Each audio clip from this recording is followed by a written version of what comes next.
Come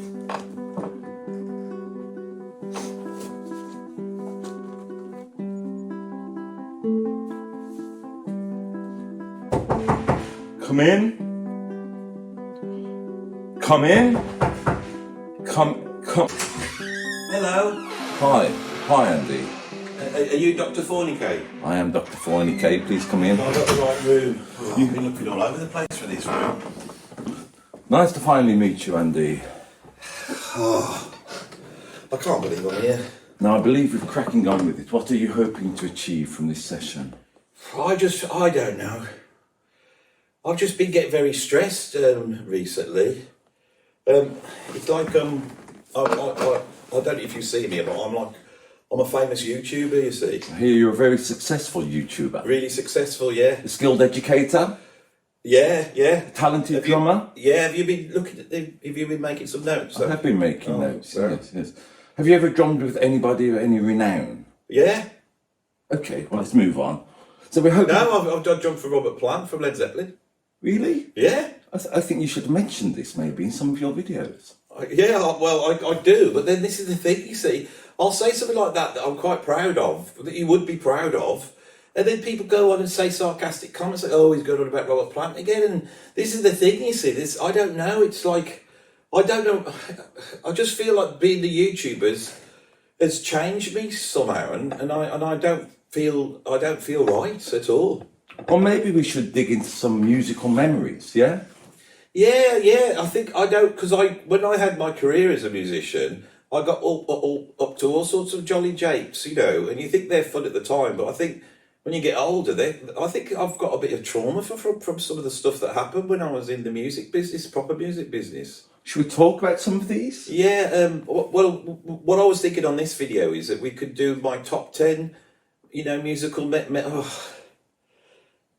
This is what my wife's saying. Like I keep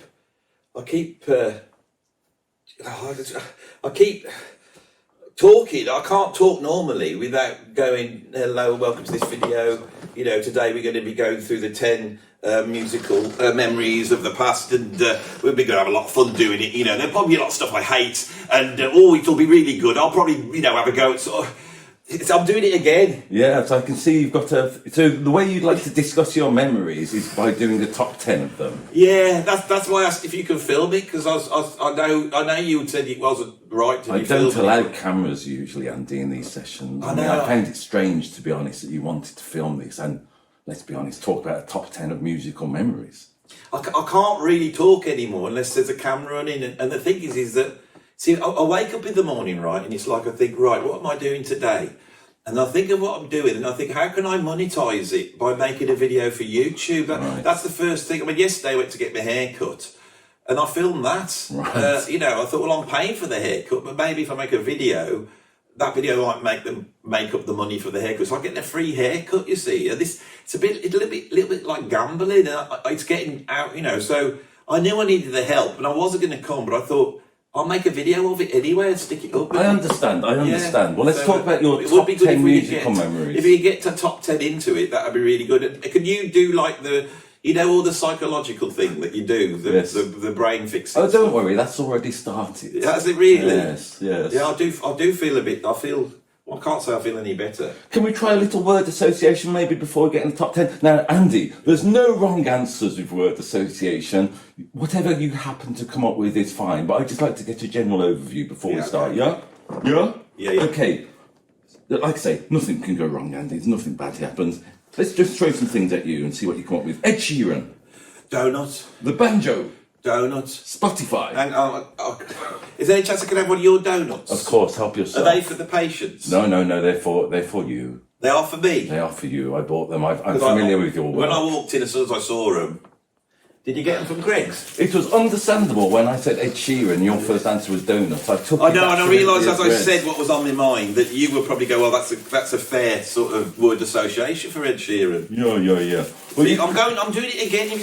My voice just went all sort of stronger and I went more animated. And you see, this is what I'm on about.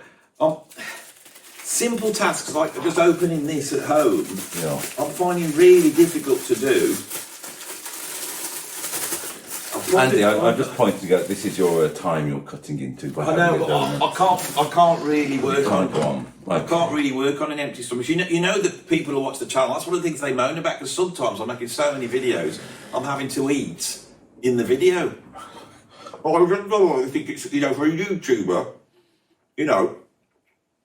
I can't see what the problem is if I'm eating in the middle of a video. What do you think? Is that bad? I think Andy, you can do absolutely what you want in your space and time, and don't let people criticise you, put you off. You're right, aren't you? It's like it's my YouTube channel, isn't it? Yeah. If I want to eat a donut in the middle of my YouTube video, or in my counselling session, I should be able to, shouldn't I? Okay, well, I'm 57 years old, and these people are telling me what to do. Surely there's a certain point in your life where you get sort of some control. I can't get control. One would hope. Dr. Fornica, I can't get control. It's what are you writing down? I'm just remembering my name is Dr. Fornicate, to be honest with you. It's important. That's not my real name, but I like the fact you've called me that, Andy. I find it very interesting. Is that not your name? No. It doesn't matter. This isn't about me. It's all about you. See, Let's do this. When I was coming up the stairs, I thought, how can I make it funny? So I thought, what's a funny name to call the doctor? I've only done it for cheap laughs. Fornicate, it sounds like fornicate. You see what I mean? Dr. Fornicate. I'm making a big note of that immediately. Sounds like fornicate. Let's do this word association quickly. Okay, so I do it properly now. Yeah, we can have a go. Ed Sheeran. Ginger. The banjo. Bongo. Spotify.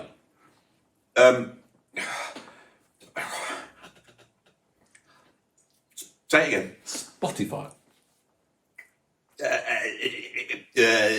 Ad revenue. Hands people. Legs and Co. Berkeley School. Knobs. The Cassingle.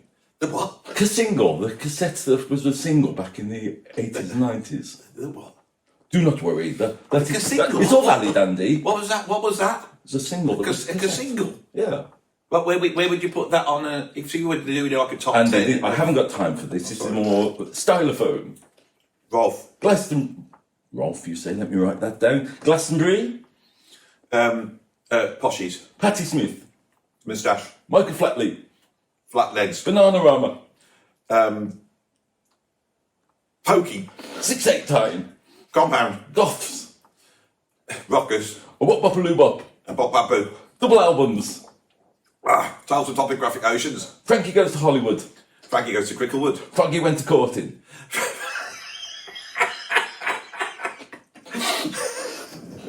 Oh, you made me laugh with that one. I'm sorry, Doctor. You caught me off guard with that. There's no apology. I'll feel a bit better now when I laugh. What was it again? Froggy Went to It Courting. was Froggy Went to Courting. Milkshake. And Michael Bublé. Bublé. All valid stuff, Andy. This is great. Tell me about your number 10 memory. Are we ranking them? Well,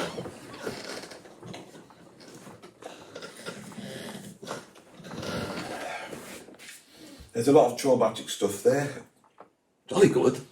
It's hard to face some of the. It's hard to face some of the memories. I've been a proper drummer. I mean, we could talk about Van Morrison if you're more comfortable.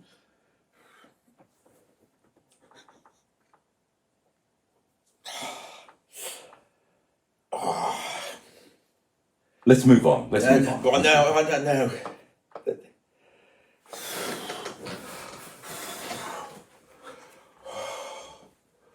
Andy, this is good. Feel free to walk around. Do what you need to do. I notice Van the Man has given you the slight shake. Don't call him that. No? No. Why? He's not the man, is he? He's No. just not the man, is he? No. If you think about a man, when God made Adam and Eve, right, and he made a man, I doubt it looked like Van Morrison, did it? Like a little fat Irish goblin walking around the Garden of Eden, moaning about it all. Who do you think Eve would have been if that was Van the Man was Adam? What? If Van the Man was Adam, who would be the Madam? Who do you think is an equivalent partner for Van Morrison? Oh, I don't know. The first thing that comes to mind is Cher. Okay. Because you remember when Cher did that thing with Meatloaf?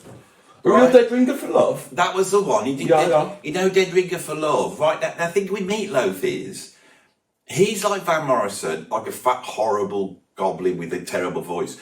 But he knows it. I don't mind Meatloaf because I imagine that he would think that he knows how bad he is, you know. And does that make sense? Absolutely, absolutely. You know what I mean about Meatloaf? And but Van Morrison, he thinks he's really good, and everyone thinks he's really good, and I can't stand it because if he's good, what hope is there in the world of being able to have an idea of what good or bad is? I mean, we've got all these wars going on. You know, we've got all things happening in all the countries. Trump's coming out and getting babies and sending them back to concentration camps and things like that. There's all terrible stuff going on. And I tell you what it is because we need to have an objective idea of what good and bad is, and we haven't got one. Because they're talking around, they picked Van Morrison, can't sing, can't write a song, and they picked him and they've said, oh, he's the one, he's the man, he's not the man. I understand, Andy. There's a lot of pent-up anger towards Van, not the man. Well, the thing is that in 2000, I did a tour with Robert Plant, the lead singer of Led Zeppelin. I did a tour and it was with Van Morrison, right? And he was really grumpy, right? Yeah. And he bossed everybody around, okay? And I see, deep down, I'm quite shy and I worry about being in the wrong place, you see. But I was in a band. I was playing for Robert Plant. I got access all areas on. So I'm backstage trying to get my drums off stage because we just played. And then these people come up, his heavies, and they're like going, you can't stay here. And I said, well, I can. I tried to stand my ground, you know. And I said, I can. I got access all areas. And they said, no, you've got to go. And I said, no, I'm not going. And they said, you've got to go. And I said, I'm not going. But I could see they would get angry. And then so they sort of went, right, you've got to stand up against the wall with your back against the tent. We've got this massive tent. Close your eyes like this and not gaze at him. And then they drove him up in this. He was only travelling about 15 feet from the dressing room. But this is true. They drove him up in a Cadillac. And he got out and walked in and he was right grumpy. Then he got on stage, shouted at everybody. And I just felt, you know, I thought, I'm not 5 years old, am I? No. You know, it's like being told off by some horrible goblin.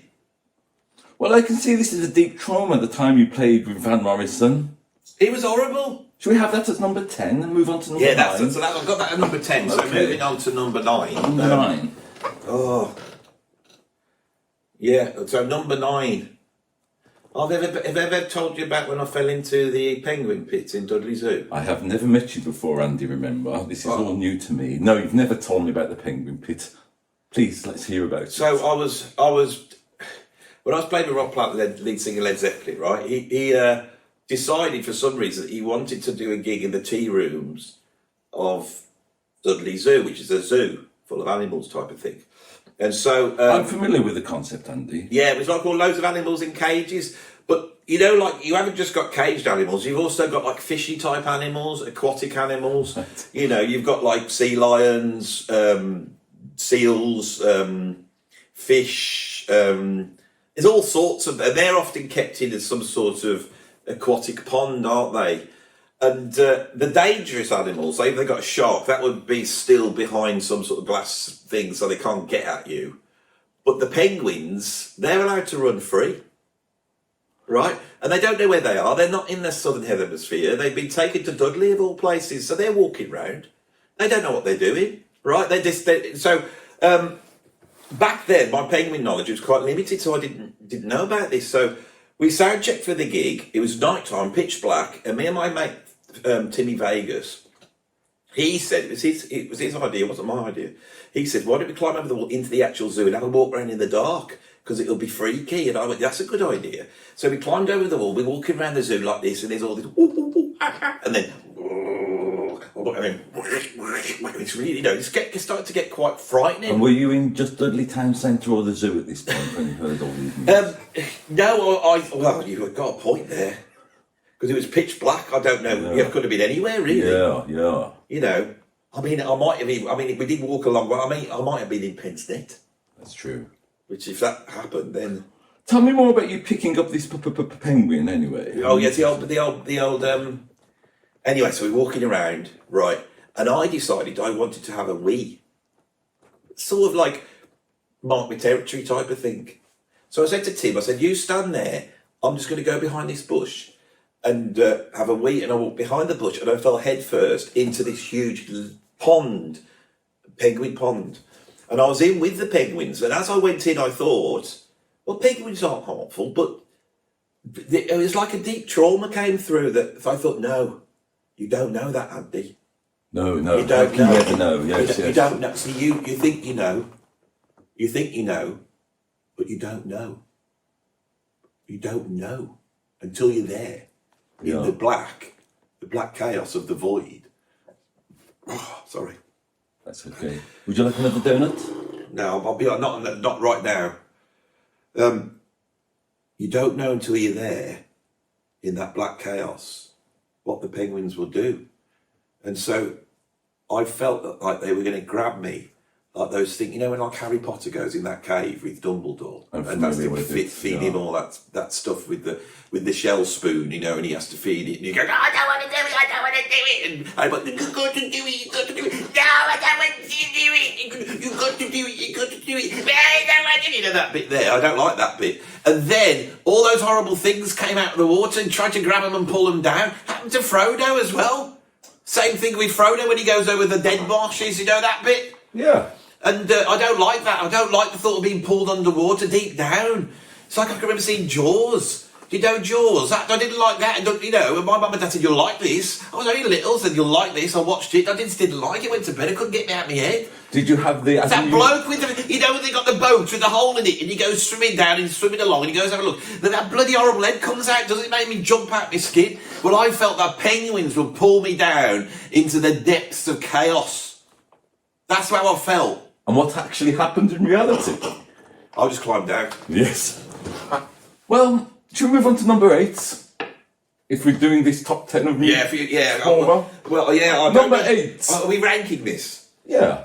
Oh. Maybe at the end we can rank them. We've got the No, we can't do it on a Van video. You have to go in order, or the audience won't like it. You have to rank them. And you know what I do? Don't tell anybody. Right, we'll edit this bit out. What I do is I just do them randomly, and I've worked the number 1 out. The rest are just all random. If you go through my videos and watch, you'll see that the whole ranking thing is a big nonsense, and that's the problem. I wouldn't put that out in the public, Andy. People might be very disappointed. Well, like I'm a fake. Let's not worry about that. You are nothing but a gem in the beauty, I believe. What's number 8 in your top 10 memories? Number 8 is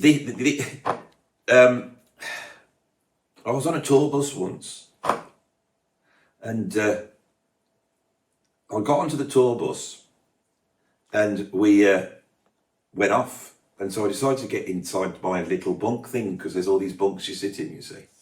So I took all my clothes off, just my pants, and I put them in a bag. In a similar way to the penguins, where you're trying to mark your territory? A little bit, yeah, because, you know, I thought, you know, I want to have this bunk, so maybe if people have noticed that my bare body is in there, they might, oh, I don't want to go in there now, you know, because I've been drumming, I was sweaty, you know, that's what it's like when you're on tour. Anyway, so I put all the stuff in the bunk, right? Then I went to bed and went to sleep, and then when I woke up, they're driving along, and I was quite awake at this point, because I'd gone to bed, and I thought, I'm going to get up, because I need a wee, right? No, I needed a poo, that was it. Needed a poo. Important distinction. Well, it is because you know about the rules of a tour. Do you know the tour bus rules? No solids. No solids. Really? Yeah, no solids. So I went to get up, put my clothes on because I didn't want to be walking around just in my pants, you know, in front of everybody. My bag had gone. Robert Plant? Had he stole it? No.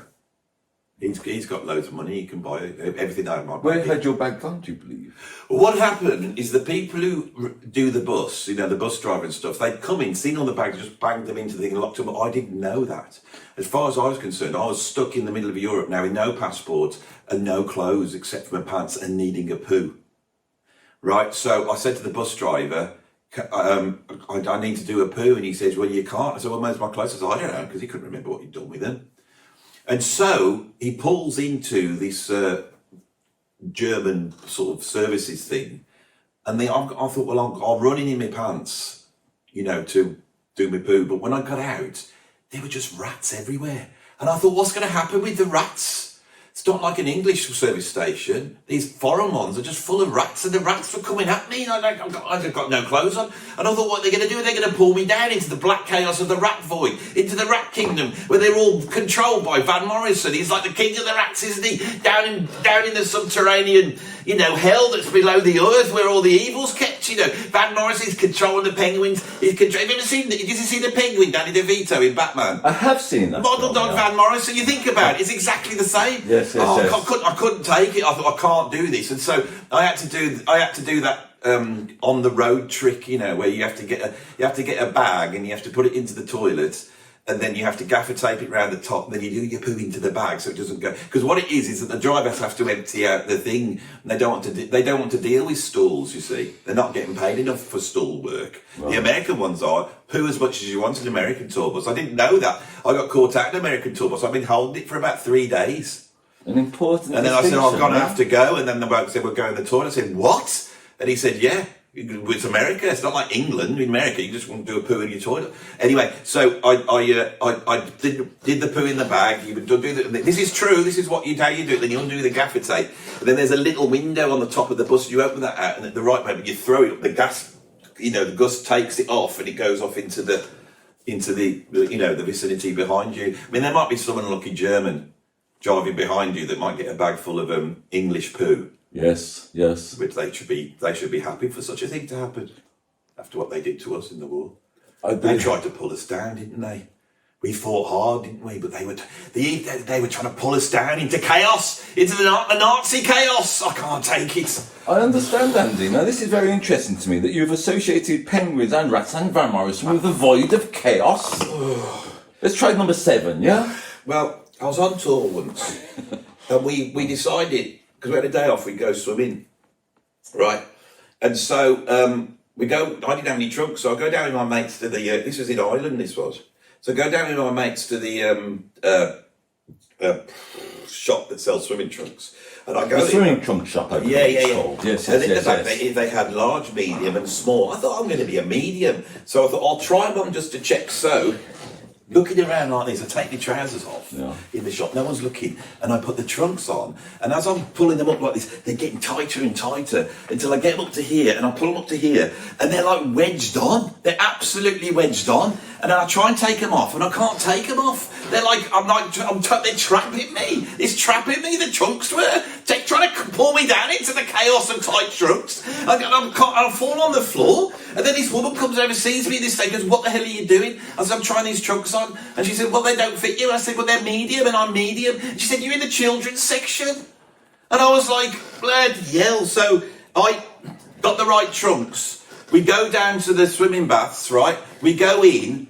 I decided I need to go to the toilet, a little bit like Dudley Zoo. So I go off to the toilet. I walk down this corridor, through a thing, through another corridor, trying to find where the toilet is. Then eventually I come up against these doors like this. I open the doors. I'm out onto the car park in my trunks that I've just bought. I walk straight out onto the car park, right? The door's shut behind me. I try and get back in. I'm stuck. And the only thing I could do was to go all the way around and get back in the swimming queue and stand in the queue going like this. And when I got up to the lady, she said, it's £2.50. I said, I've got no money on me. And she said, well, what did she say? She said something like, you don't have to get dressed into your trunks before you come. And I said, you don't understand. I've always been in there. She says, so why are you coming in through the front door? Look, I'll keep getting wind telling these stories. That's absolutely fine, Andy. That's absolutely fine. What number are we on now? I don't think I can take much more. Can we make it a top 5? Can we make it a top 5? For sure. I'll still put top 10 on the video because that will bring it in. They don't like a top 5 for some reason. It's not good enough. They like a top 10. We'll do it. So I've done 3 now, haven't I? You have done 4. You've mentioned Dan Morrison, the Penguins, the Rats and the Tight Trunks. Would you feel more comfortable maybe moving on to something else? It's not your trauma? Is there any joy, Andy? Would you like to talk maybe about the happiest time you've ever had? Either through YouTubing or as a musician at number 6? I think it's good to get a balance here. Yeah? The happiest time of my life? Yeah.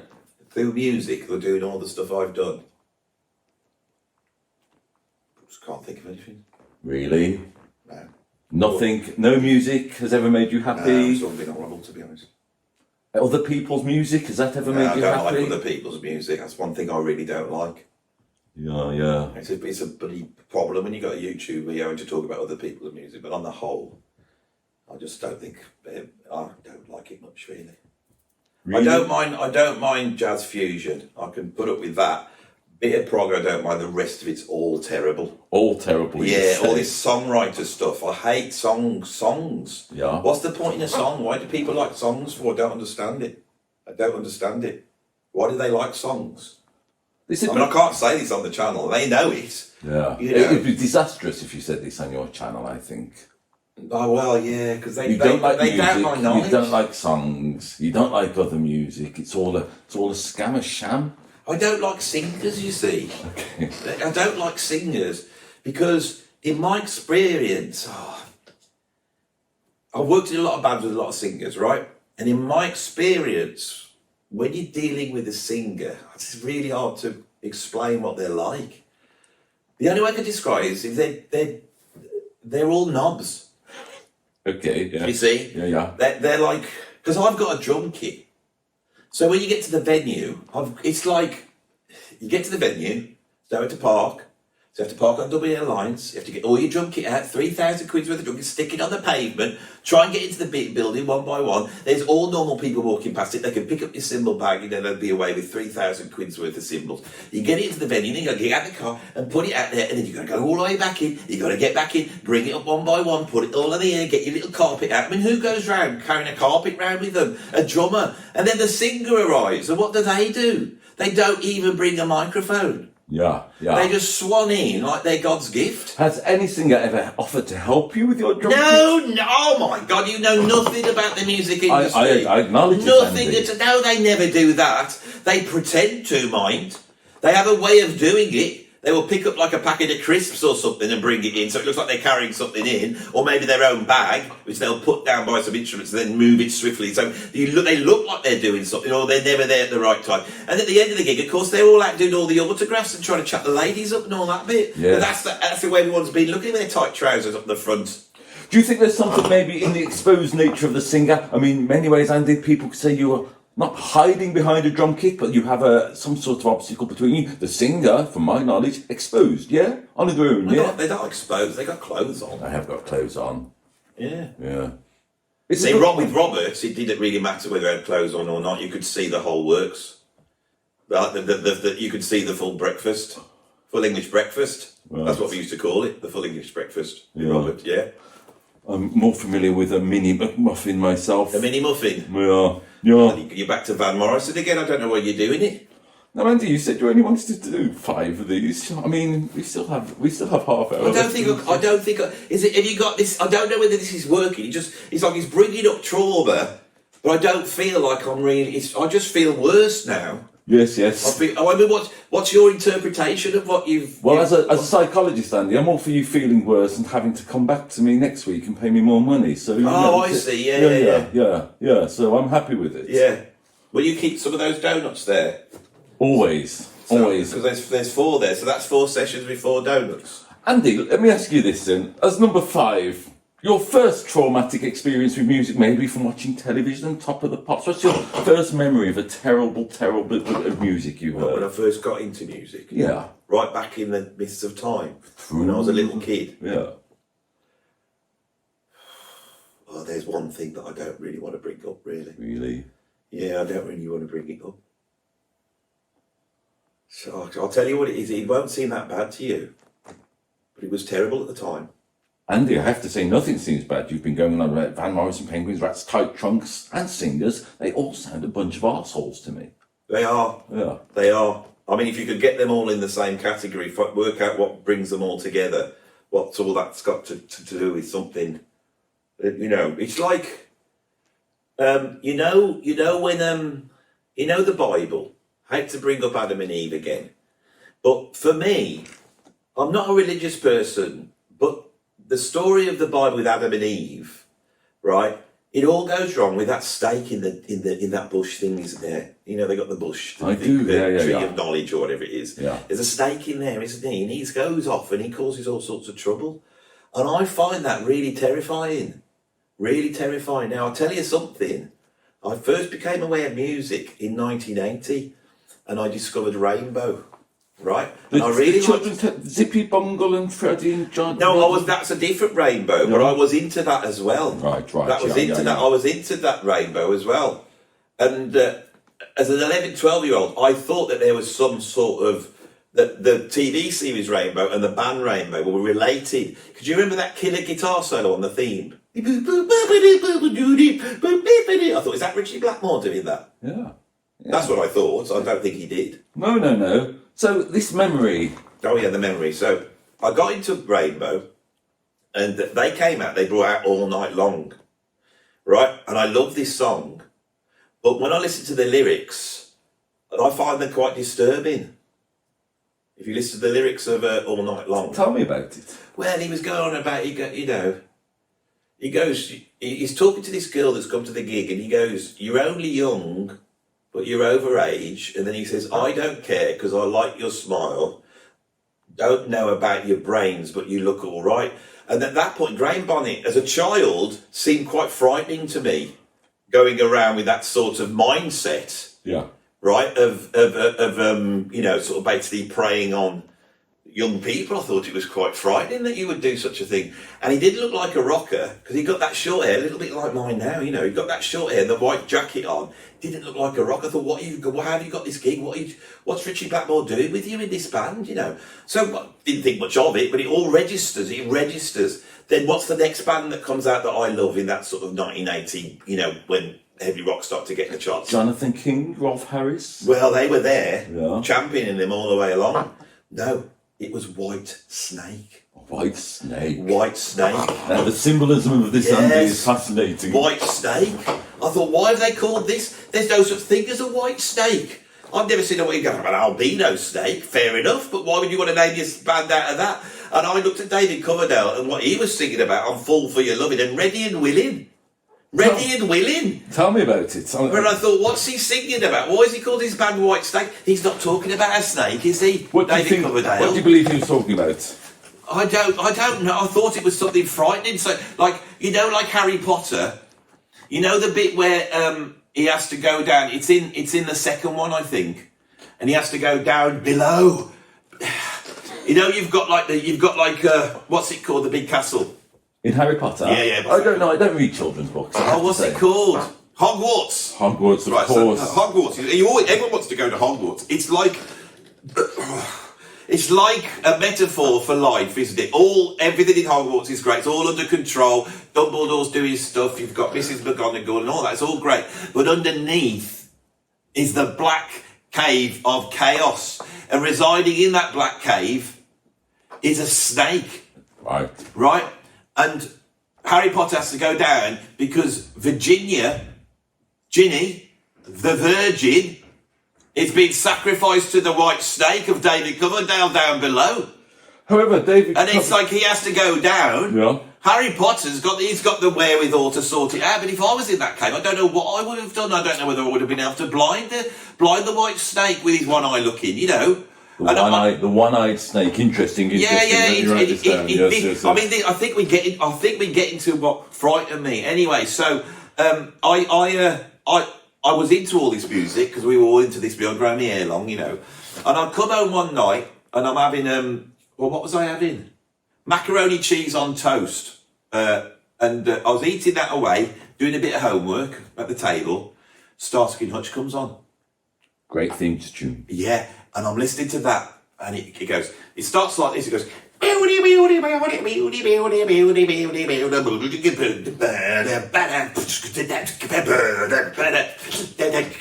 And Tom Stock comes in. He's playing the lyric on saxophone. Doesn't sound like saxophone actually. He goes. Now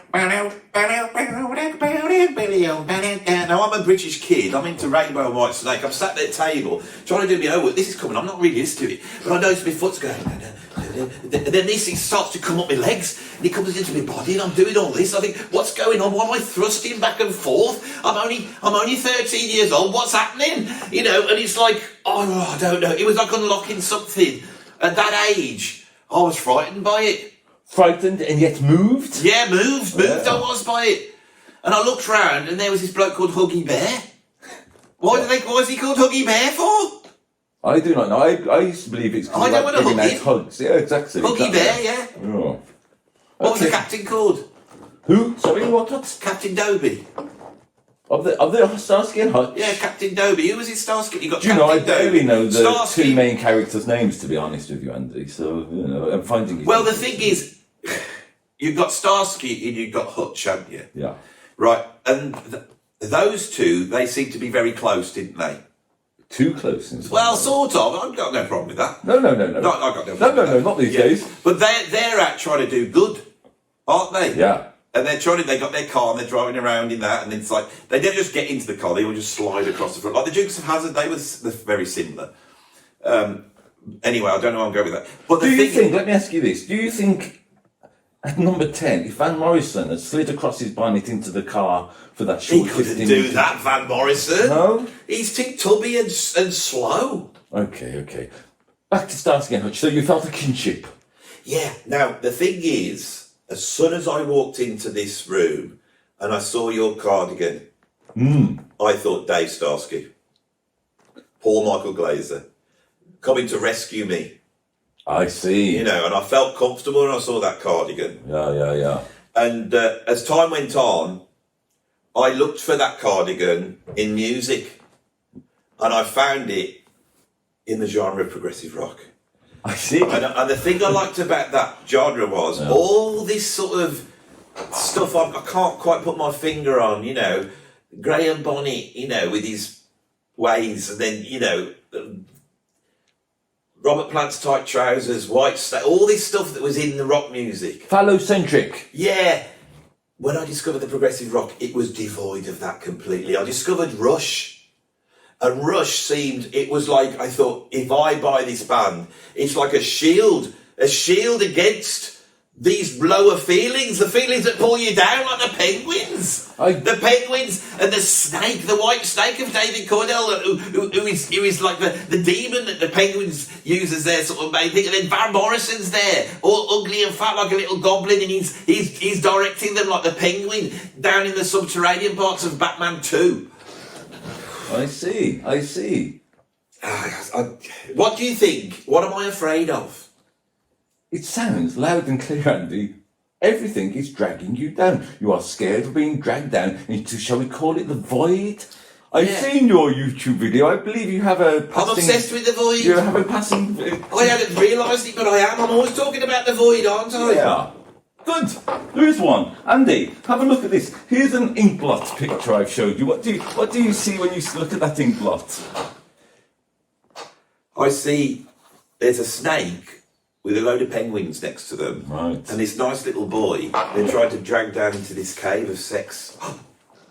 I see. What about this one? This is a singer in tight trousers, and he may as well not be wearing the trousers because he's got a snake, and that snake that's inside his trousers is being controlled by a bunch of penguins and Van Morrison, and that snake would probably try and grab me and pull me down into the void. I get you. Well, let's look at this final one then, this final ink blot, and you can tell me what you make of this. That one just looks like Dale Winton. Rubbish, that one is. Interesting. I'm sorry, I gave you my phone picture of Dale Winton. Sorry. Oh, sorry. Is that what what was it this is? one? Sorry. Poor little Dale. This one here. That one looks like there's like a row of penguins, right? And behind them is a bunch of singers, and they're not doing any carrying at all. The penguins are doing the carrying, and they're carrying a child. Like it looks like me when I was about 12 years old. Okay, I'll take that back. Have you ever worked with singers who wear a tuxedo, also known as looking the penguin suits? Has this ever happened? Oh my God, you've triggered a memory now. You have triggered a memory. Let's say this is number 4. I think it's important to get to this top 10 pinnacle. When I first started playing, oh my God, this is incredible. You're really good, you are, because this, I haven't thought about this for years. God, this is like really, it's incredible. So, my first ever gig was with a cabaret band. Do you remember the name? No. Well, that's a shame. Well, it was we backed up a comedian called JP James, and this it was like a little group, and we used to go around the working men's clubs, and it was me and a keyboard player with a band, just drums and keyboards.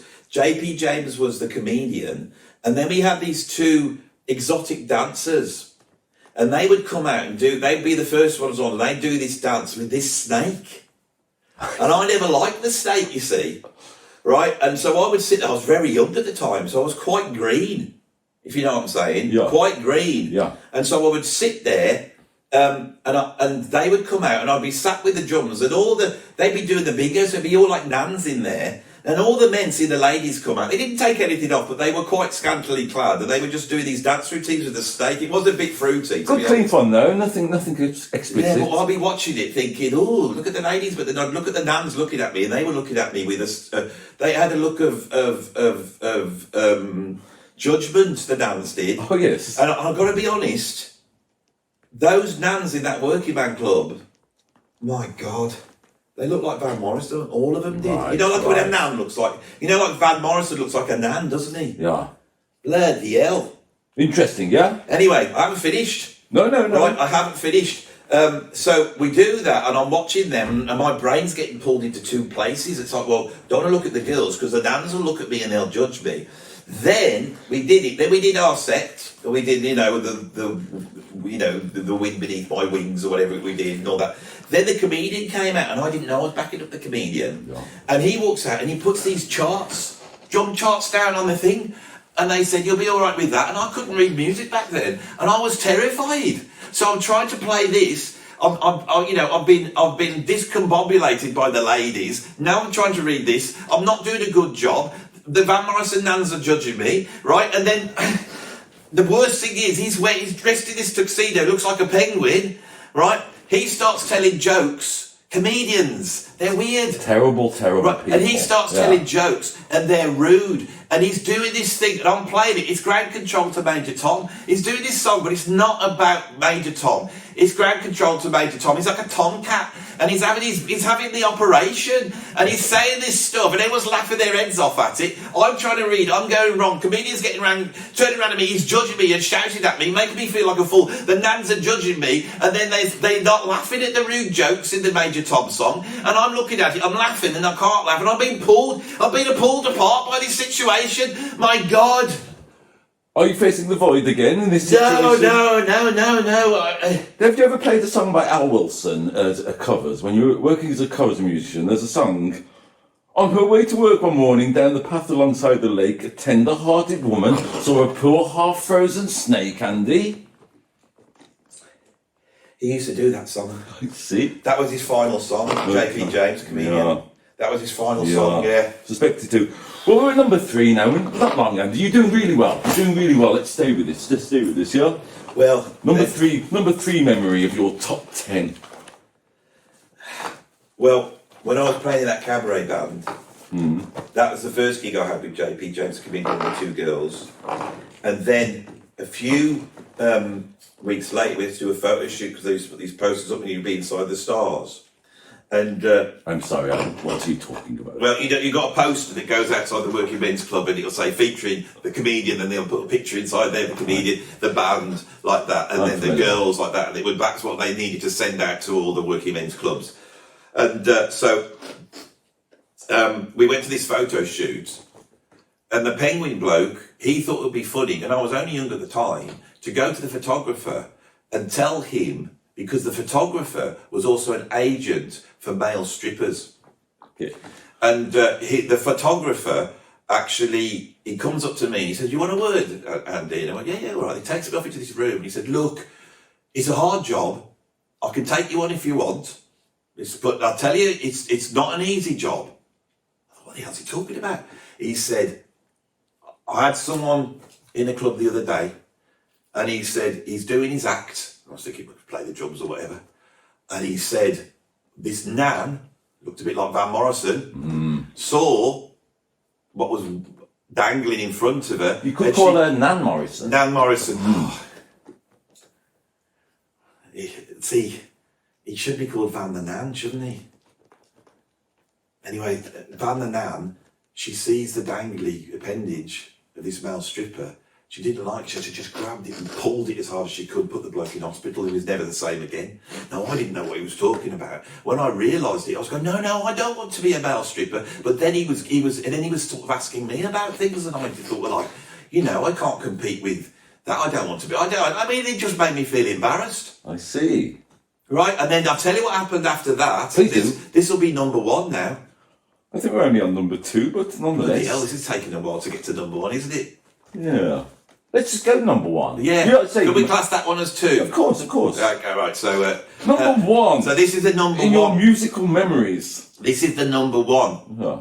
Right. So then a few days later, I'm in this covers band with the Penguin, and I'm playing, and I'm starting to get quite panicky, and I think I don't want to be up here.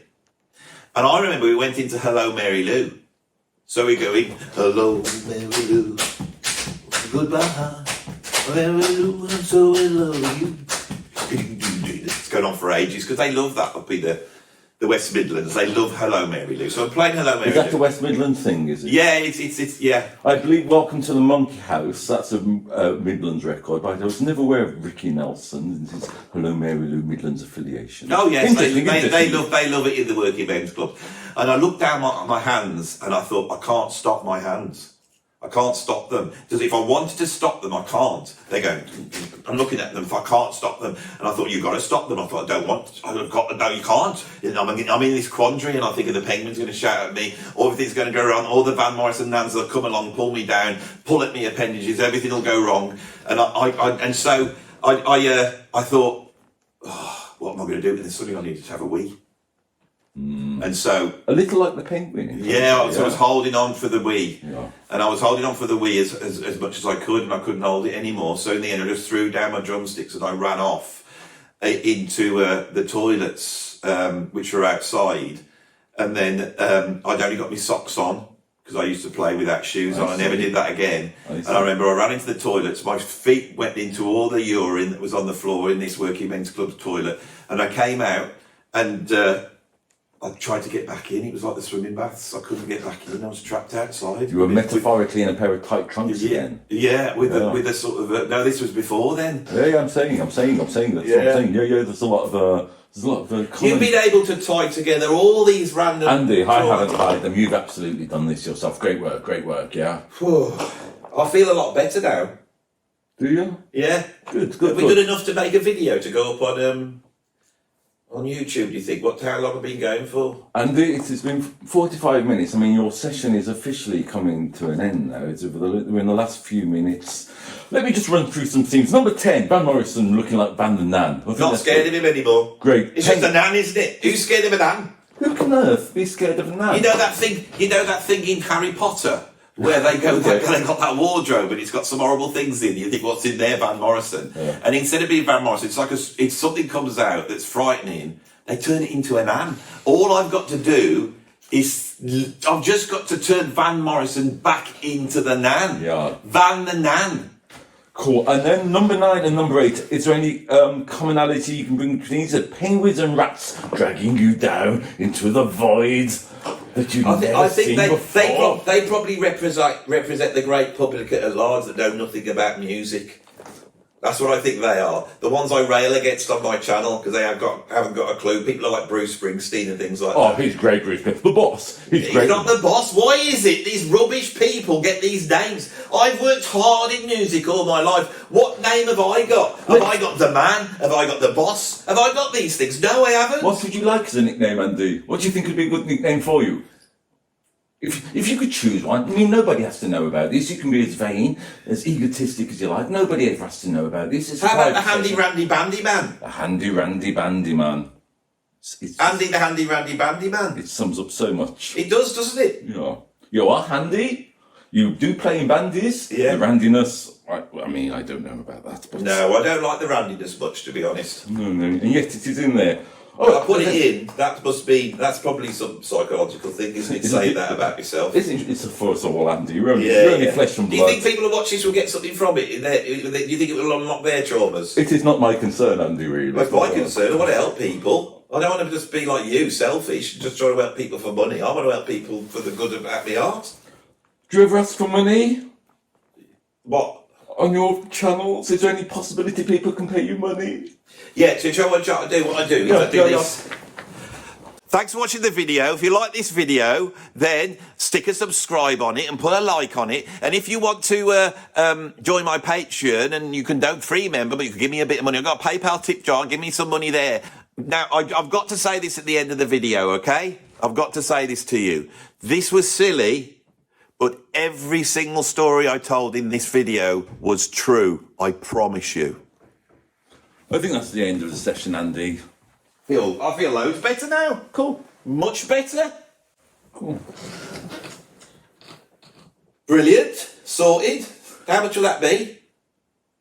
Do you know, I think this is free of charge, this one, Andy. You have a lot of, let's call it memories. You are more than capable of processing them. I mean... Have you got your phone on you? I have got my phone on, yeah. Get your phone out, mate. Yeah, okay, yeah. Just hook up onto YouTube. Yeah. Yeah. Put Andy Edwards in. Yeah, let me have a look at you. You found it? Not yet. Did you put like and subscribe on the channel?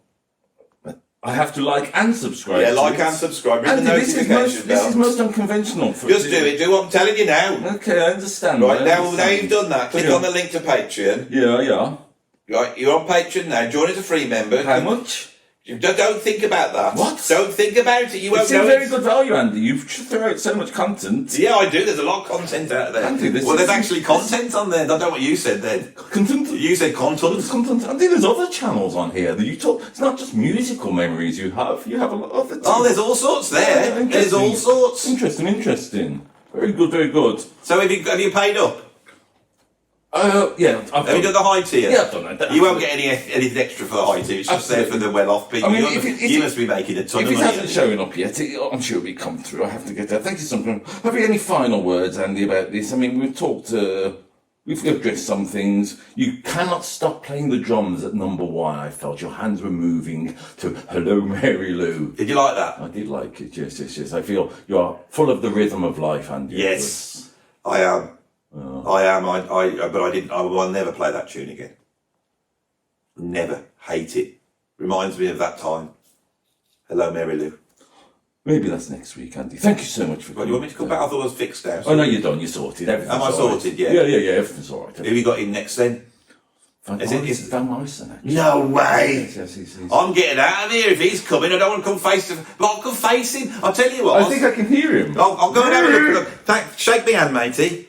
Well done. Thank you. Not well done. I'm the well done. But you've done a brilliant job. You've done great work. Right, I'll just go. I'll see you later. Before you miss Van. No, yes. Bloody hell, it's Van Morrison! It's a hopeless case, isn't it? There's no saving him.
But the point is when they get there, right, there seems to be a power structure there, and that seems to be the enemy. But what you find out is not that. The real evil, the heart of Star Wars' evil is not the people who are running the show. It's the Dark Lord himself, Satan, Darth Vader. And we see Darth Vader at the start. We see Darth Vader and Princess Leia. We see purity, virginity, and we see Darth Vader all in one.